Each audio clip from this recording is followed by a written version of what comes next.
The Plunder Economy, war as economic policy, and Hitler's final trick, his answer to how Germany would pay for the miracle. Exactly what he had planned all along. Robbery on a continental scale. German forces swept across Poland, then Denmark and Norway, then France and the Low Countries. And everywhere they went, they looted. Systematically, thoroughly, with bureaucratic efficiency. Gold reserves seized from national banks. Foreign currency confiscated. Industrial equipment dismantled and shipped to Germany. Raw materials requisitioned. Food supplies taken. Art treasures stolen. Everything of value extracted. Conquered nations were forced to pay occupation costs. Massive sums. Far more than it actually cost Germany to occupy them. The excess going to finance Germany's war machine.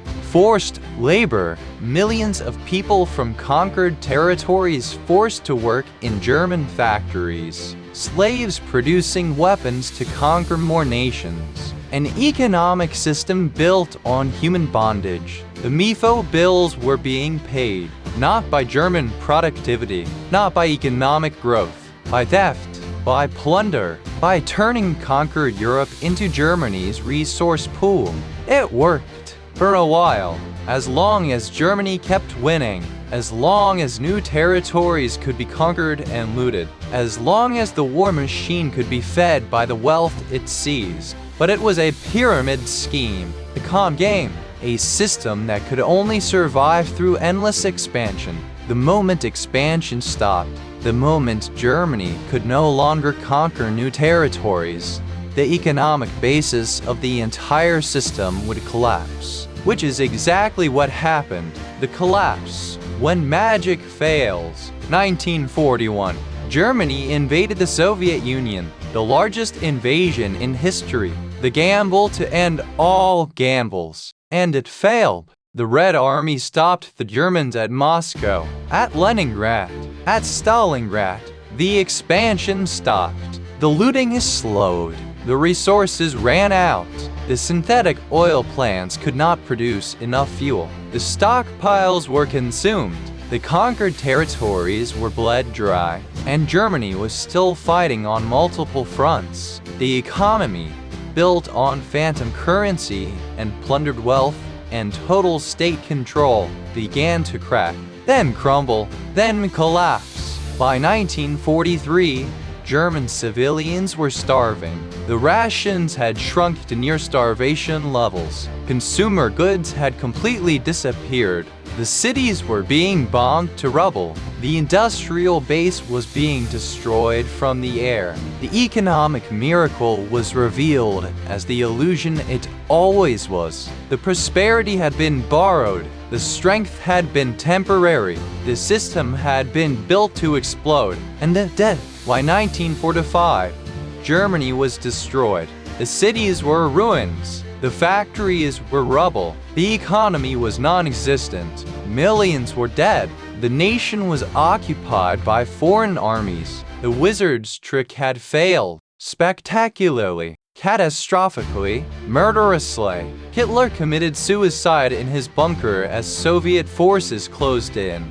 The man who had promised to make Germany great had instead destroyed it more thoroughly than any foreign enemy could have. The economic miracle had been a lie from the beginning, and the price of that lie was paid in blood and ash and 60 million dead. Outro. The lesson of the wizard. This is the story of Hitler's economic wizardry. How he prepared World War II behind everyone's back. How he rearmed Germany while the world watched and saw nothing. How he built a war machine disguised as an economic miracle. It was brilliant, undeniably, terrifyingly brilliant. The MEFO Bills, the hidden factories, the synthetic substitutes, the barter economy, the total state control, the propaganda machine. Each piece was clever. Together they created an illusion so complete that it fooled nations. fooled experts, fooled even the German people themselves. But it was also monstrous, because the system was built on a lie, and the lie required destruction to sustain itself. The shadow currency had to be paid. The only payment Hitler was willing to make was in conquered wealth and enslaved labor and rivers of blood. The economic miracle was actually a countdown to catastrophe. The prosperity was actually preparation for genocide. The jobs were actually weapons production.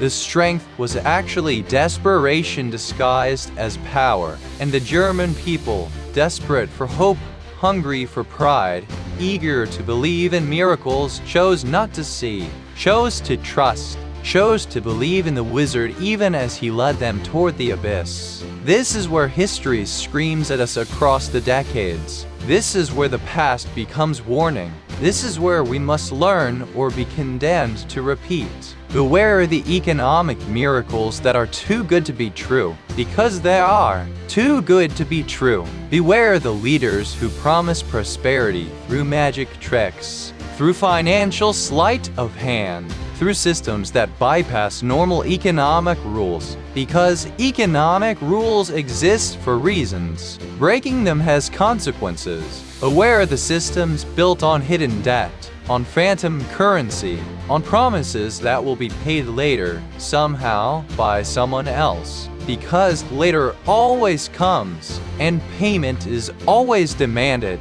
Beware the prosperity that requires total control, that demands you surrender freedom for security, that insists questioning the system is betraying the nation, because control is the tool of tyrants, and those who demand you trust them completely are those you should trust least. Beware the economic policies that can only succeed through war, through conquest, through plunder, because systems built on destruction will destroy everything, including themselves, including you. And above all, beware the collective delusion, the willing blindness, the choice to believe in magic because reality is too painful, because reality does not care what you believe. Reality always wins, and the price of delusion is paid by everyone. Hitler was called many things: a monster, a madman, a genocidal tyrant. All true,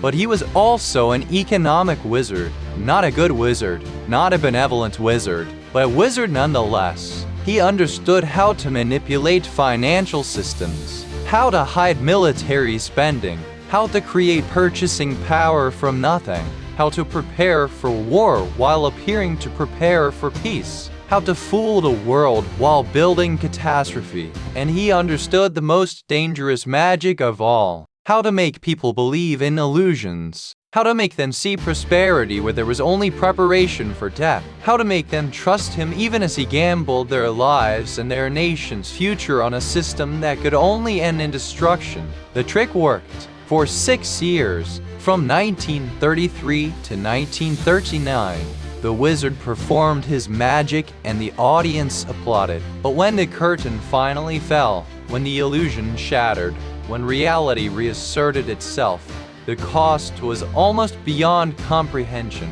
60 million dead, a continent in ruins, cities erased, an industrial genocide, entire populations destroyed. A war so terrible that it redefined the meaning of war itself. That is the price of economic wizardry. That is the cost of believing in magic.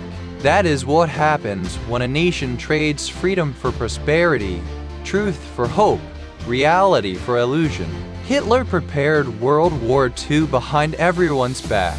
He did it through financial genius twisted into malevolence, through systems so clever that the world did not understand what he had built until the tanks were already rolling. But the genius was not wisdom. The cleverness was not virtue. The trick was not a miracle. It was a bomb, built in secret, wrapped in prosperity, set to explode, and when it did, it nearly destroyed the world. This is what we must remember. This is what history demands we learn. The wizard showed us his trick. Now we know how it works. Now we can see the signs. The hidden currency, the military preparation disguised as economic recovery, the total control justified by emergency, the propaganda that makes people believe in impossible things. We know the trick. We have seen where it leads.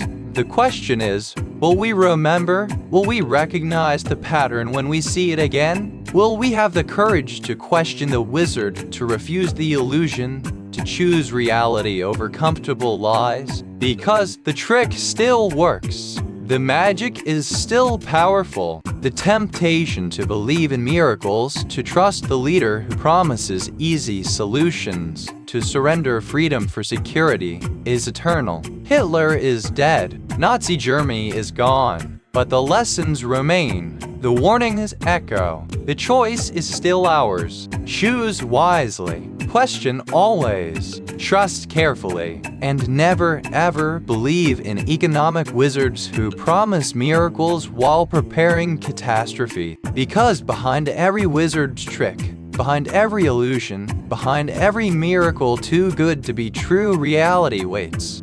Patent, inevitable, merciless, and reality always collects its due.